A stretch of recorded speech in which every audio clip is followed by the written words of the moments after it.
हाय kids, मैं हूँ आपकी कहानी दीदी।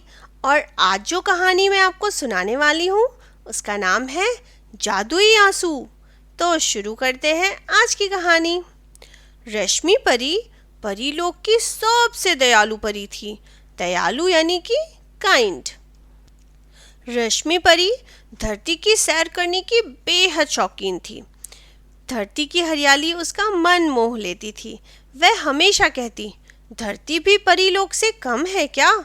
वह अकेले ही धरती पर चली जाती, वहां दिन भर रहती, जंगल के जानवरों और रंग बिरंगे पक्षियों की खेलकूद का आनंद लेती और शाम होने से पहले परीलोक लौट जाती। जंगल में बरगद का एक बहुत बड़ा सा पेड़ था। परी उसी पेड़ पर आ जाती और जंगल के जानवर उस पेड़ के नीचे इकट्ठे हो जाते। अचरज से परी को निहारते रहते। वे तरह तरह की आवाजें निकालते जिनसे परी को बहुत मजा आता था। एक दिन परी को टाइम का ध्यान ही नहीं रहा। शाम हो गई, जंगल में अंधेरा हो गया। तभी परी के पंख से रोशनी निकलने लगी, सुनहरी सुनहरी। जानवरों के आश्चर्य का ठिकाना नहीं रहा। पक्षी अपने घोंसलों से बाहर आ गए। वे इतने खुश हो गए कि सब कुछ भूलकर नाचने लगे। सुबह होते ही परी वापस परीलोक लौट गई। दिन बीतते गए।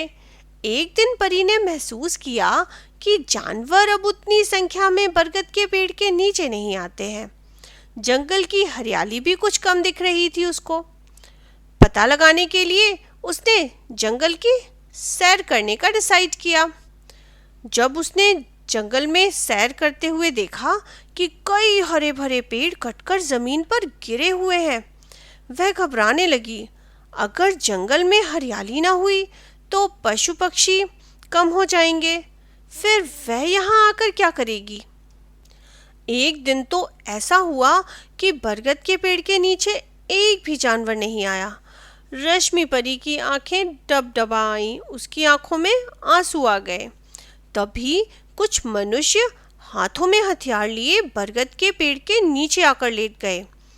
परी उनके हथियार देखकर सारी बातें समझ गई, मगर करे तो क्या करे? वह मनुष्यों को समझाती भी कैसे? उसे मनुष्यों की बोली कहाँ आती थी? वह उदास हो गई। तभी उसकी आंखों से टप टप करके आंसू गिरने लगे। कुछ आंसू पत्ते पर गिरे और कुछ नीचे मनुष्यों के हथियारों पर। तभी एक आश्चर्यजनक घटना हुई। हथियारों पर आंसू की बूंदें गिरी नहीं कि वे हथियार फूलों में बदल गए। मनुष्यों ने यह देखा तो वे डर के भाग गए। उनकी समझ में ही नहीं आया। अगले दिन फिर कुछ दूसरे मनुष्य जानवरों को पकड़ने वाले जाल लेकर बरगद के नीचे आए। यह देखकर परी फिर से रोने लगी। आंसू की बूंदें उन जालों पर पड़ी तो वे हरी पत्तियों में बदल गए। मनुष्य इस रहस्य को समझ ही नहीं पाए और जल्दी जल्दी शहर वापस लौट गए। अब तो अक्सर ऐसा ही होने लगा। मनुष्यों के हथियार और जाल कभी फूल तो कभी पत्तियों में बदल जाते। धीरे धीरे यह बात मनुष्यों में पूरी तरह फैल गई और उन्होंने डरकर जंगल में आना ही छोड़ दिया। जंगल की हरियाली अब फिर से लौटने लगी थी और जानवरों की संख्या भी बढ़ रही थी। मनुष्यों को अब जंगल में ना आता हुआ देखकर जानवरों का डर भी जाता रहा। वे बरगद के नीचे फिर से आने लगे। जंगल की रौनक लौट आई। बरगद के नीचे फिर से चहल पहल रहने लगी। मगर उन जानवरों और पक्षियों को क्या मालूम कि वे परी के आंसू ही थे जिन्होंने जंगल को खत्म होने से बचाया था। तो देखा बच्चों आपने, कोई भी कदम छोटा या बड़ा नहीं होता। जैसे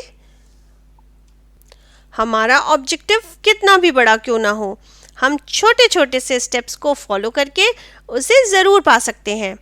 ठीक उसी तरह अगर हम सभी मिलकर छोटे छोटे प्रयास या कोशिश करें तो हम अपनी प्रकृति और वातावरण यानी कि नेचर और एनवायरनमेंट को आसानी से बचा सकते हैं। जिस तरह धरती माँ यानी कि मदर अर्थ हम सब का ध्यान रखती हैं, वैसे ही धरती माँ का ध्यान रखने की जिम्मेदारी भी हम सभी की है।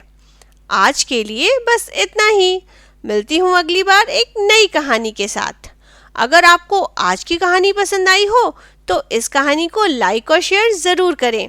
साथ ही सब्सक्राइब करें मेरे चैनल कहानी दीदी को ऐसी ही ढेर सारी मज़ेदार और एजुकेशनल स्टोरीज़ के लिए। अब मैं चलती हूँ, मिलती हूँ अगली बार एक नई कहानी के साथ। तब तक के लिए बाय बाय।